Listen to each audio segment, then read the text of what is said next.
Hello, everyone out there in podcast world. I hope you're having a great day. You're listening to the Service Business Mastery Podcast. I'm your host, Tersh. Today's episode is an exciting one. We have Daikin Applied here with us, and we're going to talk about refrigerant. And if you've been in the industry very long, you've experienced possibly going from R12 to 22 or to 134, and then from a R22 phase out to a 410A. I mean, we're still kind of battling some R22 systems out there.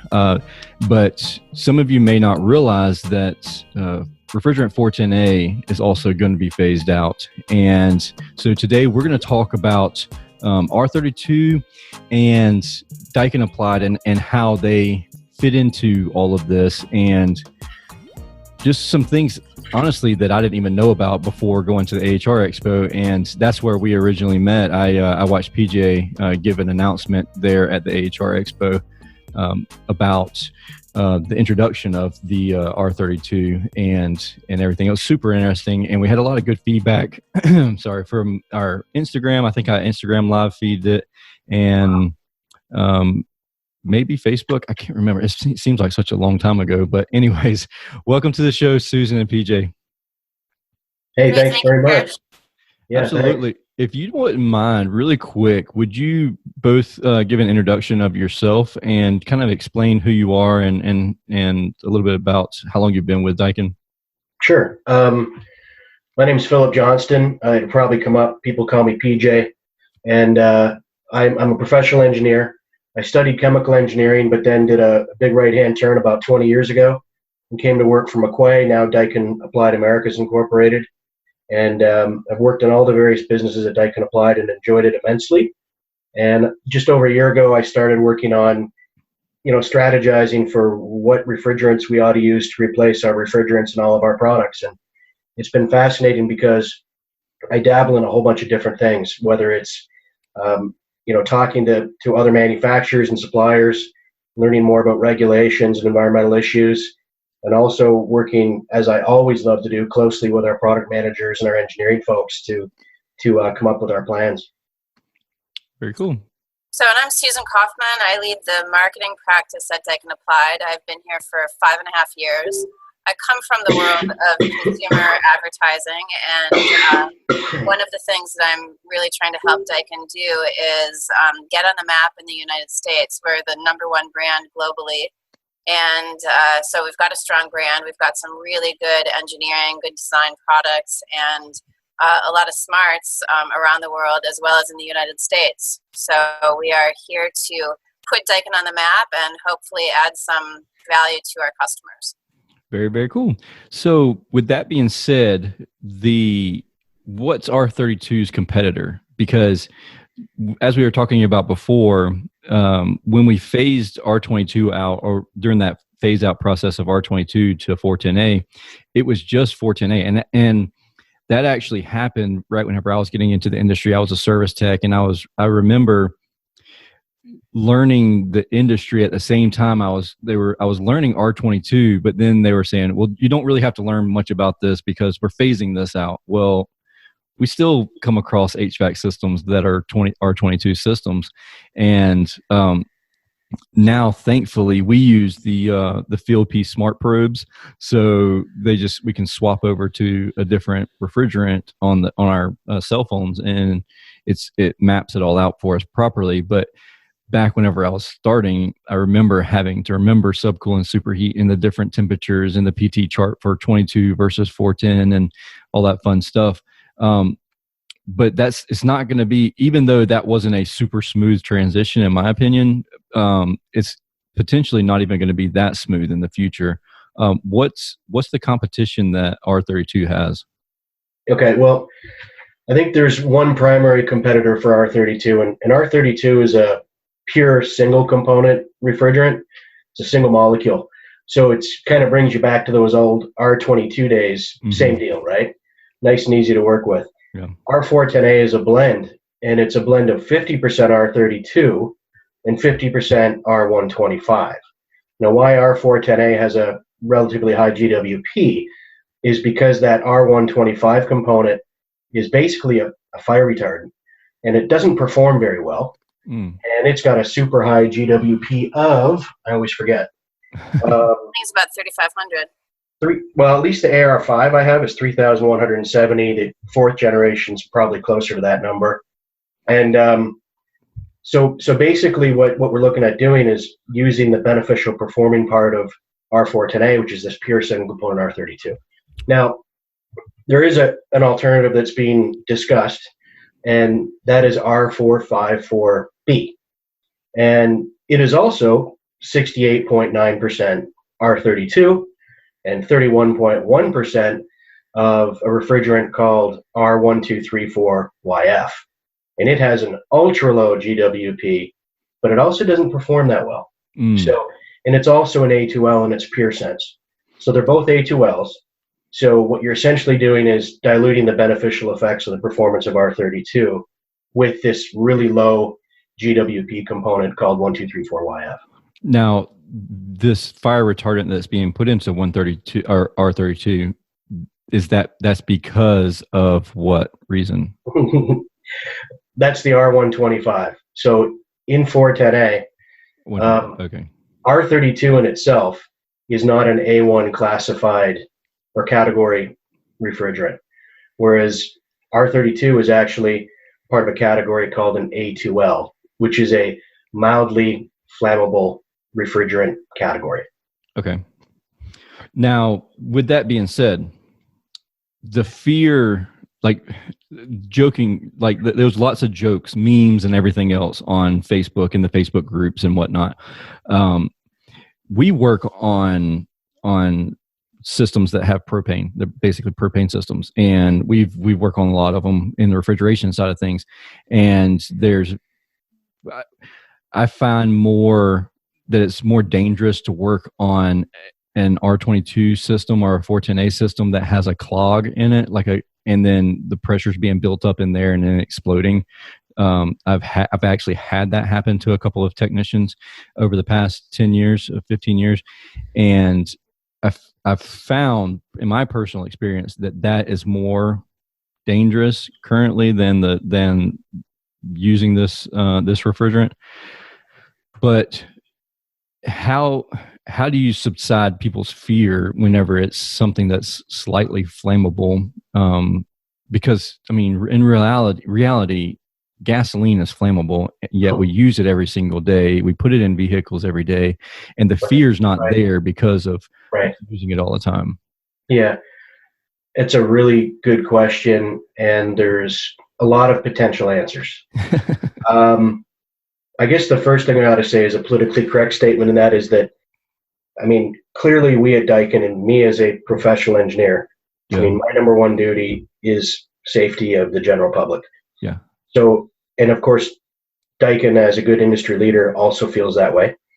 And I have to say the Air Conditioning, Heating, and Refrigeration Institute, who represents every manufacturer and supplier across North America and perhaps globally, also takes it very seriously.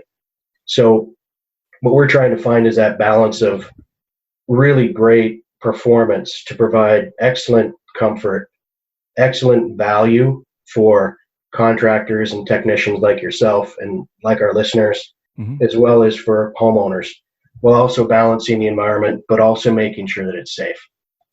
I would say when you talk about A2L refrigerants, yes, they're classified as mildly flammable, and that's never been allowed in the building codes. You pointed out existing systems can be dangerous if they're not managed correctly. You know, you need strong training, excellent best practices for your technicians, and that remains. And that's because even A1 refrigerants can burn at elevated temperatures. Yeah. A1 doesn't mean it's non-flammable. It means it won't propagate a flame at 60 degrees Celsius at standard pressures. But we all know you're working somewhere different, and you also have lubricants that can burn. Yes. Now, A2Ls are definitely mildly flammable at 60 degrees and standard pressure. What we know, though, is historically, since 2012, around the entire world, mostly in Japan since 2012, and that spread into Australia, India, Thailand, a lot of Europe, are already using A2L. So more than 70 countries with over 100 million units are in operation. That's the estimate already, in a variety of systems. Most of them are residential splits, probably mini splits.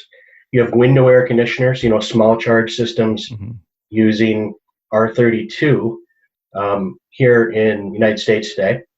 We have chillers and even packaged rooftops in Japan and Europe and perhaps elsewhere also using R32, 454B, and another refrigerant, 452B, also being published, and they're all A2Ls. And I'm not aware of any major safety incidences or fires that were caused by the fact that it was an A2L. Now, I guess that in itself is some history that might bring some comfort, but then we could get into discussions here about what's gone on in safety standards and change. Yeah, that's a good point. Susan, go ahead. And I just building on, I think what PJ said, and just trying to simplify it, right? Because it's a lot of information. Is something that you had said, Tersh, about propane, and what we know is that A2L refrigerant, they are really actually difficult to burn. R32 requires about 100 times more energy to ignite compared to propane, which is what you mentioned. So most common household appliances don't even carry enough energy to ignite R32. So we recognize, safety absolutely comes first, but the fact that it's used safely around the rest of the world, we think that has a pretty good track record of 100 million units to demonstrate its safety. So perfectly said, Susan. I do have a question about the difference in sizes of stuff, because we all know that the SEER rating standards are not going to go down. You're not going to be able to go to a 10 SEER system.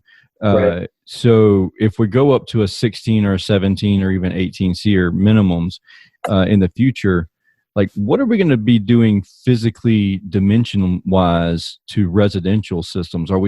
Is there any, like, is R32 going to be able to hold a smaller surface area, or than the 454B?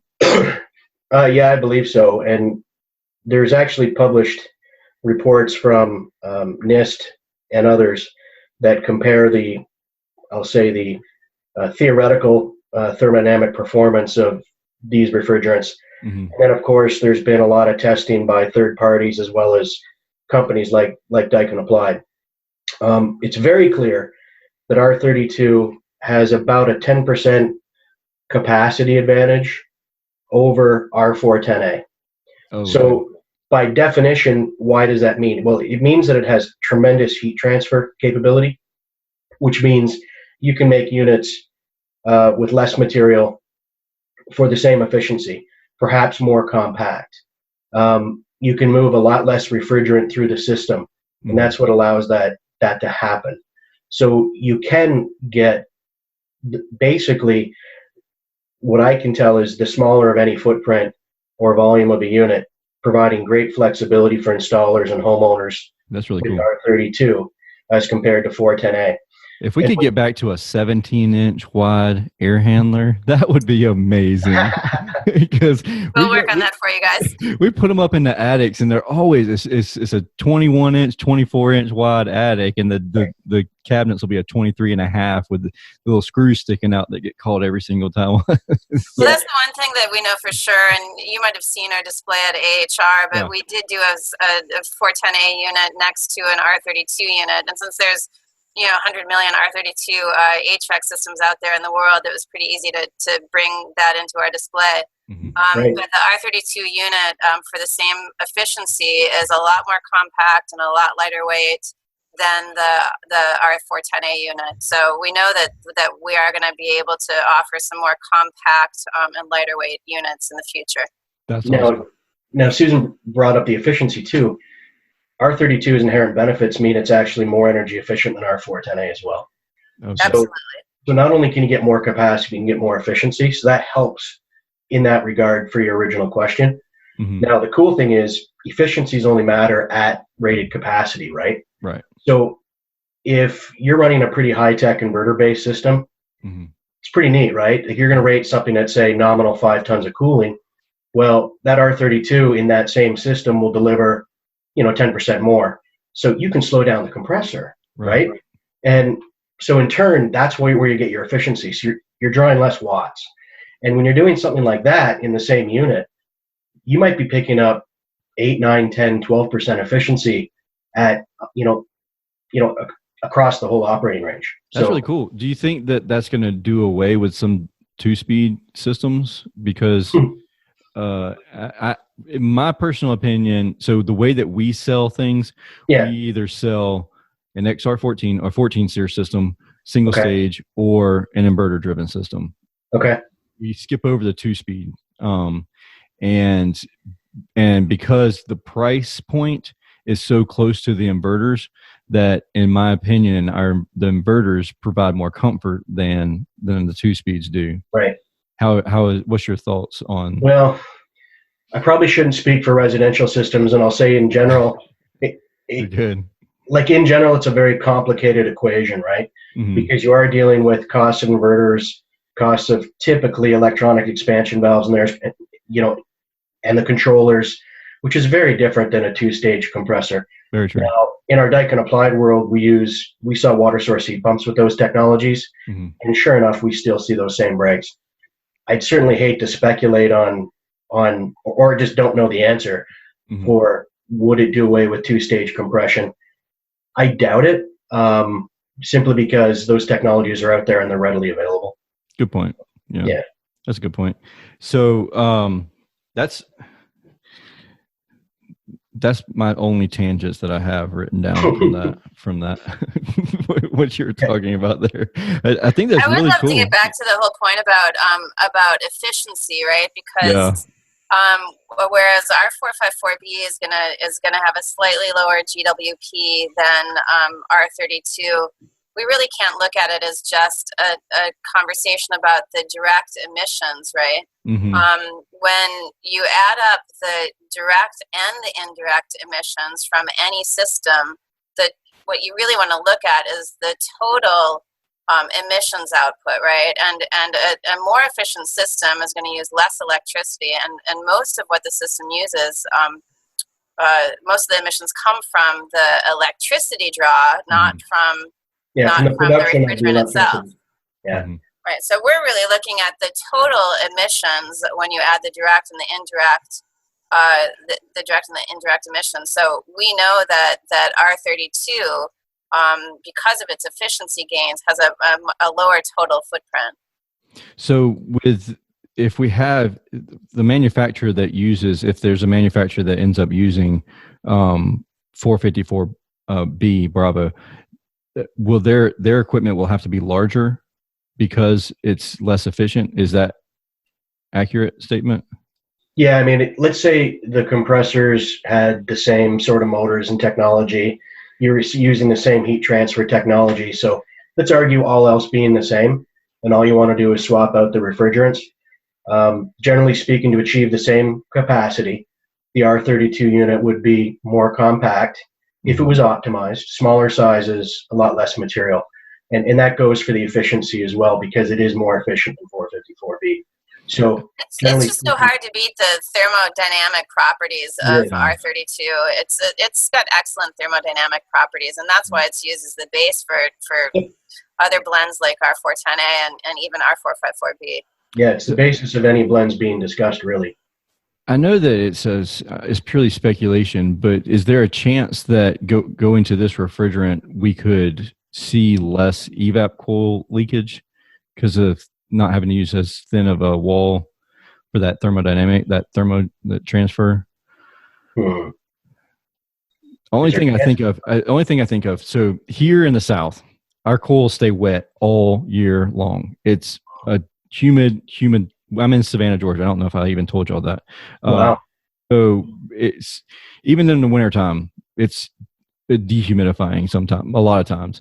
And so we have a lot of evap coil replacements. It's not uncommon for us to swap out evap coils twice a week, Oh, wow. I'm serious. Yeah. We go through evap coils like nonstop.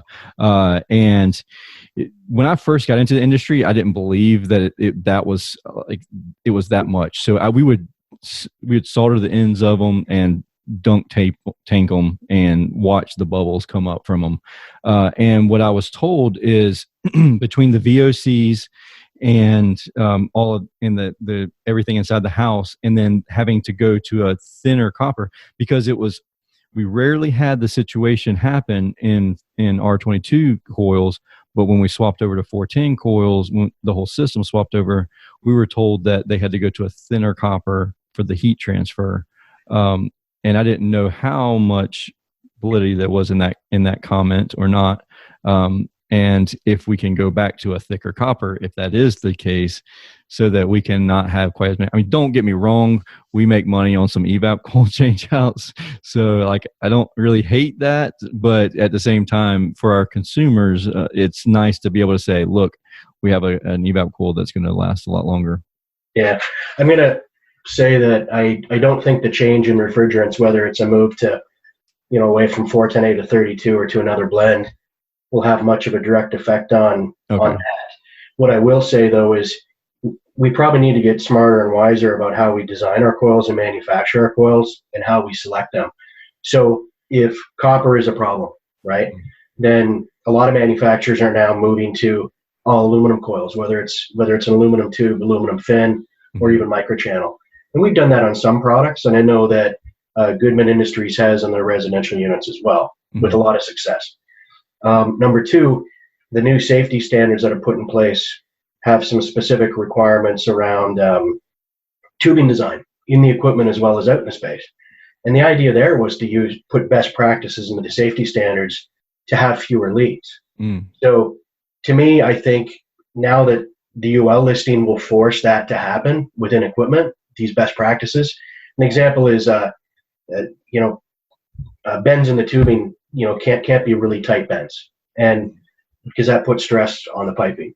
Yep. So to me, I think long term we'll get better and better in that regard, but I'm not certain it's refrigerant specific. Gotcha. Cool. And then the pressures, I meant to ask this earlier. The pressures, I assume, are going to be lower than the 410A.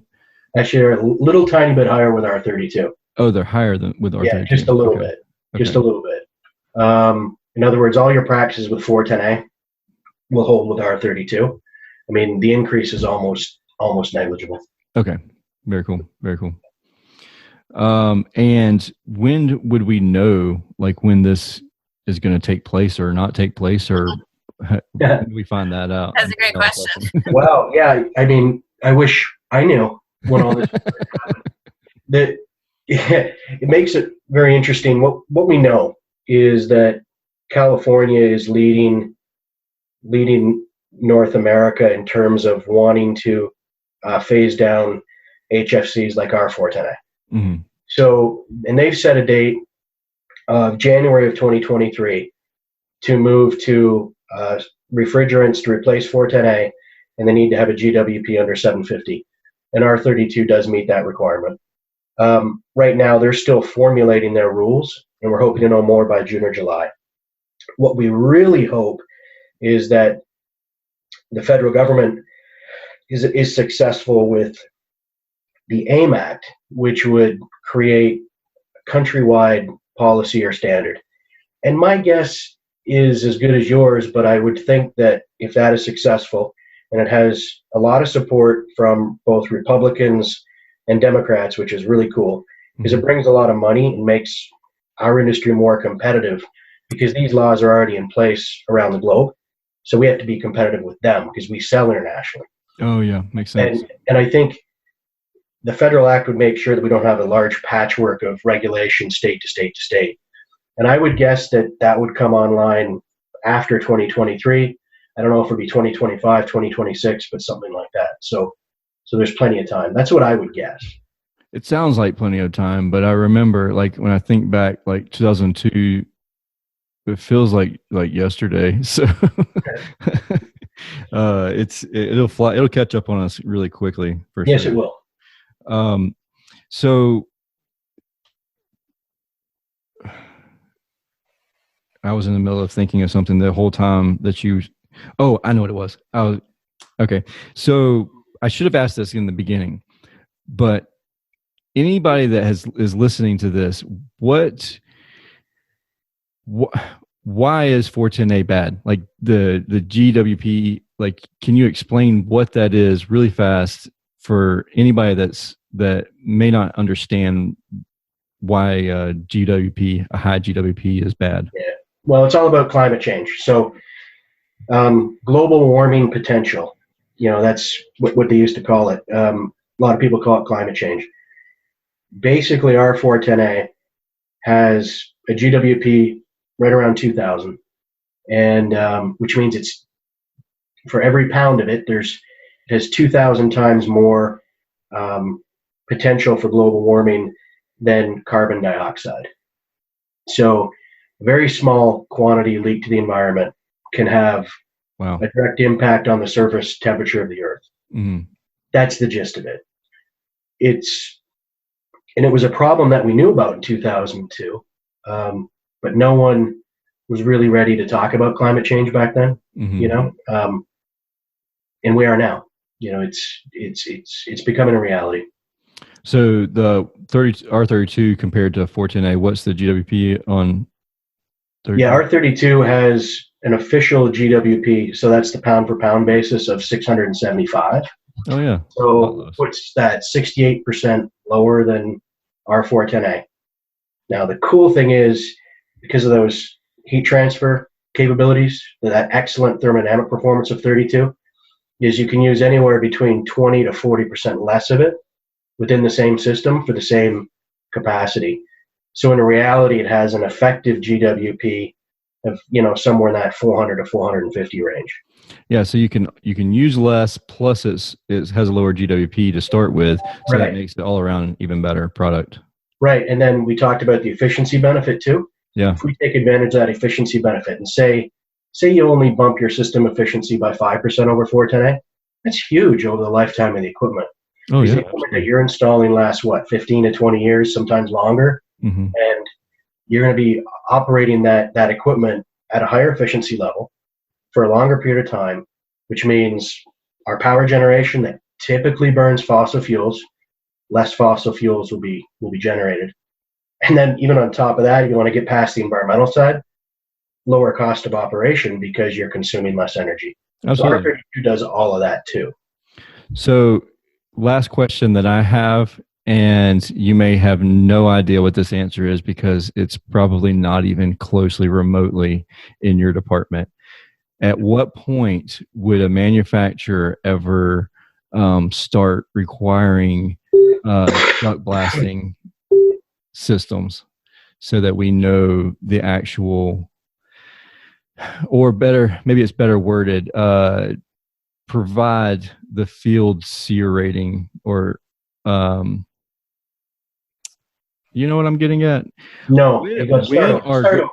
When are we going to mark that? So when are we going to get a requirement to say, because, okay, so here's my point. Here's what I'm getting at. Okay. I can install a 20 SEER system. I can install an inverter-driven 20 SEER system, ducted system into a home with trash ductwork, with a 5-ton unit with a 12-inch flex return. Like, I can just do the worst of the worst. And then the manufacturer is required to replace that evap coil when we went through a heat cycle and a heat pump, and it just constantly going out on head pressure because the ductwork's trash. Yeah. At what point does a manufacturer say, you're attaching our equipment that works properly, that is designed to last 15, 20 years, to ductwork that is grossly undersized, no manual D is performed, no manual J, nothing is performed properly on this house. It's purely guesswork. We want numbers after the fact, even if it's, going around with just holding up whatever you call it. I'm having a brain fart. Whatever. You're just measuring airflow. You're adding subcool superheat to this chart, and so we can calculate the formula, and we know the active SEER rating of this equipment. as we're Yeah. putting it in. Well, I have a cop out in my answer. I don't work in residential. I work for Daikin Applied. So we can hook you up, though, Tersh. We'd love to have somebody from our residential division to help you answer some more of those questions, because those are good questions. I just feel like I see, because we like blower motors, X13 blower motors on a residential system that has trash ductwork, or a dual zone system with no bypass, or something not set up properly, and it's killing these X13 motors. Yeah. And it's installer's error, all 100%, and our consumers are getting upset because they're having to fork out the labor portion of this. And I can only imagine what the manufacturer would. I can only imagine what y'all spend in warranty claims every year. Hard to say on the residential side. I mean, even on the applied side, I ran a business where we're selling hundreds of units, sometimes thousands in jobs, large multifamily jobs. And sure enough, you see some at times application errors or design errors, but that's typically where we have a tech support function that works hand in hand with our customer, who is typically the mechanical contractor, and with our selling agent or our own internal sales force. And a lot of the time we're finding compromises and working together to solve it. And that's what we do. Susan. So I have a total tangent, if I can throw it in. Throw it in. Just getting back to the R32 conversation. Mm-hmm. It sounds self-serving, obviously, because Daikin is an HVAC manufacturer. We do manufacture refrigerants, although we don't manufacture R32 in the United States. But what we're doing is really trying to position for the long term, the entire industry for the long term. One of the things that we're thinking sort of short term about, when is this legislation going to change out in 2023, 2024, even 2025? But the demand for air conditioning, like right now we've got only 1.5 billion people in the world using air conditioning, and by 2050 we're going to have 5.6 billion people using air conditioning. So that growth of air conditioning is going to triple over the next 30 years. And that's why this is a really important conversation to have right now. If we don't put controls on our HFC emissions and switch from higher global warming potential refrigerants, we know that we're going to contribute to that temperature rise that we're really trying to hold. The world is trying to hold down to a temperature rise under 2 degrees Celsius. But the right refrigerant choice is going to help limit that temperature rise to 0.06 degrees Celsius. And that really shows the effect of switching down refrigerants and going into this new classification of lower GWP refrigerants. That's the benefit for the long-term play. Some of us are not going to be around in 2050. I hope that I am. But we're really thinking about it for what we're going to offer this next generation. Yeah, absolutely. Absolutely. I love that. And it's you say it's self-serving, but it's not self-serving at the same time, because you're not even manufacturing the refrigerant in the U.S. So no, we're not. It's not something that like you're going to make this huge profit. And even if you were manufacturing refrigerant, you could also manufacture the other refrigerant as well. I mean, yep. You're a refrigerant manufacturer, so I get that 100%. But what can we do on our end to help even the AIM Act go through? I mean, is there anything that we can do? Do you know? Yeah. I think AHRI sent out messages, and I don't know if other industry organizations have. They probably have, where everyone agrees we want one simple law. And what I would do is go online, see what AHRI has to say about it. Okay. Maybe check out your other industry organizations, like ACA is a big one. And then let your politicians know. There's an act, there's a version that was initiated in the Senate. Talk to your local representatives, your local senators, about getting that done. Influence them. And I know there was a version in the House as well, so you could talk to your Congress members in your local area and influence them as well. That would certainly help. Yeah, I totally agree with PJ. And I think what's so great about the AIM Act is it's totally bipartisan. You can be a Democrat, you can be a Republican, and there's something for our industry really to get behind. Very cool. Very cool. I like it. Is there anything that I forgot to ask? I like to ask that at the end. I always throw people for a loop. You know which one really throws you for a loop is what is and you may have already seen this question on the questionnaire that I sent out earlier. But what is your childhood smell like? That's an awesome question. I can totally answer this too.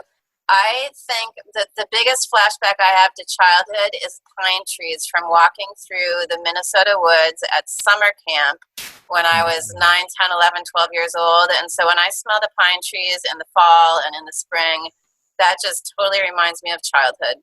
That's such a great question, Tersh. Pine trees make me sneeze, the pollen, and everything turns yellow here. So we actually live on a pine tree farm, and so everything turns yellow several times a year. Amazing. My childhood smell memory is being on many lakes in the boat with my grandpa, my dad, my uncle. Some sunscreen. Fishing. Actually, it was all pre-sunscreen probably, but fishing. And very cool. Whether we caught anything or not, whether we're being chased home by the rain, whether it was just doing that. And to me, that always brings a smile to my face when I think about it. And that's what I'm going to do this weekend. Awesome. Yeah, I've been chased home by the rain a couple of times, and it's terrifying but exciting at the exact same time. You're like flying to the dock, and that's really cool. Thank you all for sharing that.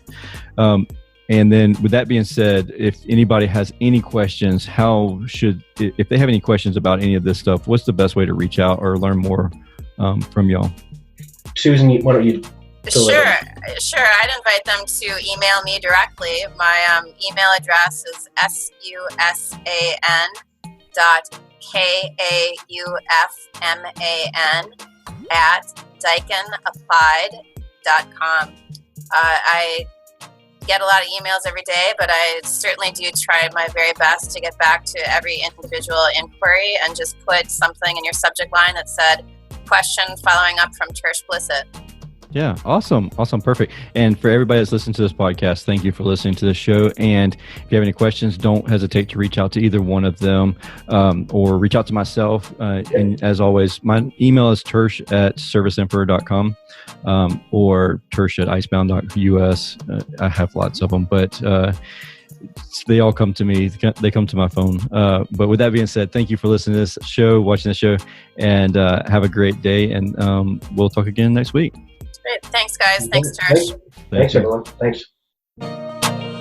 What's up? So one of the questions that I most often get from audience members like yourself is more information about how to learn more about running a business, just in general, the education side of things when it comes to the business world, the service business world. And I'm super excited to be able to share with you the opportunity to go to this awesome event in Las Vegas. If you are ready to take your contracting business to the next level, you got to attend this event. It's called EGIA Contractors University. It's their annual event. It's called Epic 2021. And it's one of the most highly anticipated educational events of the year for home service industry. Epic 2021 will take place over October 28th through 29th at Paris, Las Vegas. If you've never been, which I'm one of them, I'm super excited to go there. And I hear that it's amazing. Just this venue alone is really awesome. So the event is actually going to feature celebrity keynote speakers such as Damon John of Shark Tank, John Taffer of Bar Rescue. I'm sure you've seen the show, at least for the previews of it, so you know who these guys are. And then also Captain Sully Sullenberger. He's the airline pilot from The Miracle on the Hudson, which was a really cool movie. If you haven't seen that, check it out. There'll be breakout sessions that are delivered by legendary industry experts, access to best-in-class product and service providers, dynamic networking opportunities, and an unforgettable evening party. You can even come and hang out with us on Media Row as we record Service Business Mastery Live. So If you ever wanted to be on the show, ever want to watch, just come hang out and chill with us on Media Row. You can also get $50 off registration if you use the code Tersh50 at epic2021event.com. Coupon code is Tersh50, and that's spelled TERSH, at epic2021event.com. You definitely do not want to miss this event. I look forward to seeing you there.